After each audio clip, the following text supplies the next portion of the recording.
হচ্ছে আমাদের এইচএসসি পরীক্ষা নিয়ে কিছু কথা বলবো। আমিও একজন এইচএসসি পরীক্ষার্থী। বছরের 26 জুন আমাদের পরীক্ষা শুরু হতে যাচ্ছে। তো আমার পড়াশোনার অবস্থা খুবই বাজে। আমার কোনো কিছু পড়াশোনা শেষ হয় নাই, এখন অনেক কিছু বাকি।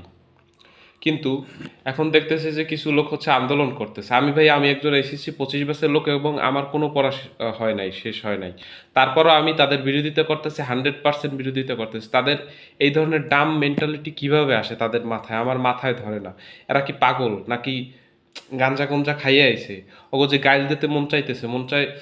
কি আর বলবো ভাই, এইসব ছাগলগুলারে মানে এখন পরীক্ষা বন্ধ করবে, তারপর পরীক্ষা হইবে না, তারপর আবার সরকারকেই গাই লইবে। ঠিক আছে, এই পাগলগুলার বিরুদ্ধে কথা বলা উচিত।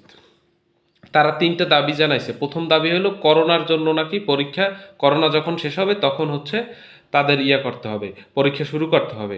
করোনা তাদের হচ্ছে জীবন আগে, তারপর পরীক্ষা। ঠিক আছে, এটা হলো তাদের প্রথম কথা। দ্বিতীয় কথা হইলো পরীক্ষার ইয়া করতে হবে, পরীক্ষার সময় 2 মাস আগাতে হবে। কেন বে? পরীক্ষার সময় 2 মাস কেন আগাইতে হইবে? এতদিন তুই কি করছস? তোর সময় দিয়েছে, তুই সময়ের মতো পড়িস নাই কেন? হ্যাঁ, আমি পড়ি নাই, এটা আমার ব্যর্থতা। আমি তো সেই জন্য পরীক্ষাকে পিছিয়ে দিতে পারি না। বহুত সময় দিয়েছে ভাই। একটা অধ্যায় শেষ করতে কত সময় লাগে? তোর আন্দোলন, কোটা আন্দোলন হয়েছে 1 মাস, তারপর তুই কি করছস? হ্যাঁ, তুই নিজের কন্ট্রোল করতে পারস নাই, তাহলে দোষটা তোর ভাই। তুই নিজের কন্ট্রোল করতে পারস নাই, তুই আবার আরেকজন। 3 নাম্বার আর একটা হচ্ছে দাবি কি জানেন? যে নতুন যে নিয়মগুলো করা হয়েছে যে 3 ফুট দূরে রাখবে, এগুলো হচ্ছে বাতিল করতে হবে। কেন বে? তুই তো কইতেছিস যে স্বাস্থ্য ঝুঁকি বজায় রাখতে হবে। স্বাস্থ্য ঝুঁকি যদি বজায় রাখতে হয় তাহলে তো তোর 3 ফুট দূরত্ব রাখতে হইবে, দিতেই হইবে। এখন দেখ, তোরা যে তুই বাইরে হচ্ছে এগুলো করতেছিস, তোদের বলি শোন। তোরা বলতেছিস যে স্বাস্থ্য ঝুঁকি মানে জীবন আগে, তারপর পরীক্ষা। তো সেইটাই যদি হয়, তাহলে তুই আবার 3 ফুট দূরে কেন থাকতে চাইতেছিস না? সবচেয়ে যৌক্তিক বিষয়টা কি হওয়া উচিত?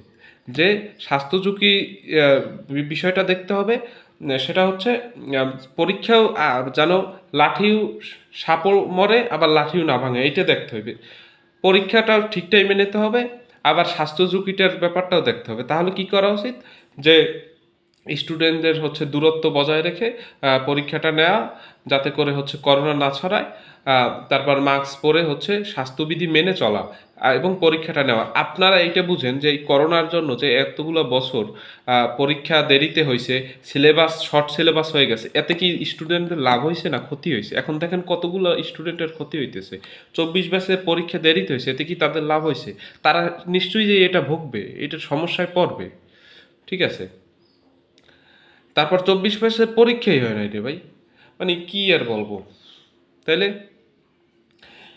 এইটাই যদি হয় ঘটনা, তাহলে মানে একটা করোনার, সেই যে 2020 সালে করোনা হয়েছে, সেই করোনার প্রভাব এখন পর্যন্ত সারাই উঠতে পারে না এই দেশ। এর মধ্যে আবার তারা পরীক্ষা পিছাইতে চাইতেছে।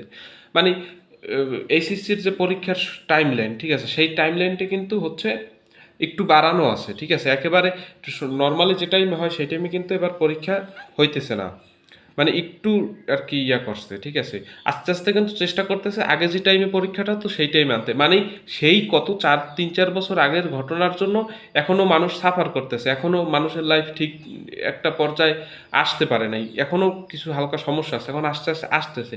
এখন যদি তোরা এগুলো শুরু করিস, এখন করোনা আগে আমরা করোনা আমাদের হয়েছে, সেটা থেকে আমরা শিক্ষা পাইছি যে আমাদের করোনা হইবে, আমরা স্বাস্থ্যবিধি মেনে চলবো, কিন্তু আমাদের কাজ বন্ধ করা যাবে না। কাজ যদি একবার বন্ধ করে দেয় তাইলে ভাই ব্যাপক বিপদ, তাইলে করোনার থেকেও বড় বিপদ আসে। ঠিক আছে, বহুত মানুষের বহুত ক্ষতি হয়েছে এই করোনার কারণে। তাহলে আমাদের উচিত হচ্ছে করোনার স্বাস্থ্যবিধিটা ভালোভাবে মেনে চলা, এবং হচ্ছে আমাদের কাজটা চালিয়ে যাওয়া। আমরা যদি কাজ বন্ধ করে দেই করোনার জন্য, সারাদিন ঘরে বসে থাকি, ঘরে বসে থেকে যে কি ক্ষতিটা হয়েছে জাস্ট এটা বলার মতো না।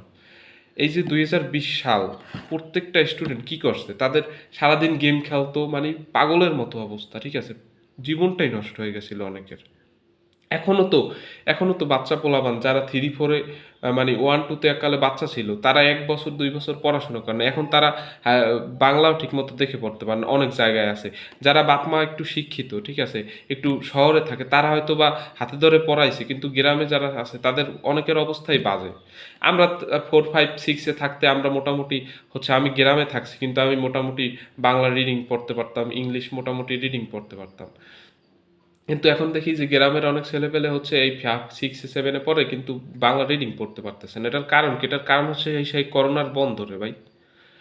মানে এগো আসলে এই জাতিরে বুঝান যাইবে না। এগুলা কি গাল গাল দিয়ে এর পুরো উড়াই দেওয়া উচিত। এগুলোর বিরুদ্ধে আপনারা দাঁড়ান, বুঝছেন? আর করোনার যেটা ছড়াইতেছে, এটা অবশ্যই ভয়ঙ্কর সমস্যা, কিন্তু যে এটা তো আমাদের ভালোভাবে মোকাবেলা করতে হবে। এরকম বলদামি করলে তো হইবে না। করোনা হচ্ছে আপনার, করোনা কিন্তু ওইভাবেও ছড়াইতেছে না, একেবারে যে ব্যাপকভাবে ছড়াইতেছে তাও কিন্তু না। মানে মেইন উদ্দেশ্য হচ্ছে তাদের পরীক্ষাটা পিছাই না, তাদের পড়াশোনা হয় নাই, করে নাই কিছু, সারাদিন ডন্ডি মারছে, এখন হচ্ছে ইয়ে পরীক্ষা পিছাইতে চাই। সারাদিন তুই কি করছিস রে? ঠিক আছে, আমিও পড়াশোনা করি না, আমি মেনে নিতেছি আমার ব্যর্থতা। তুই নিজের ব্যর্থতা না মেনে নিয়ে তুই আরেকজনের উপর দোষ চাপাস, শয়তান।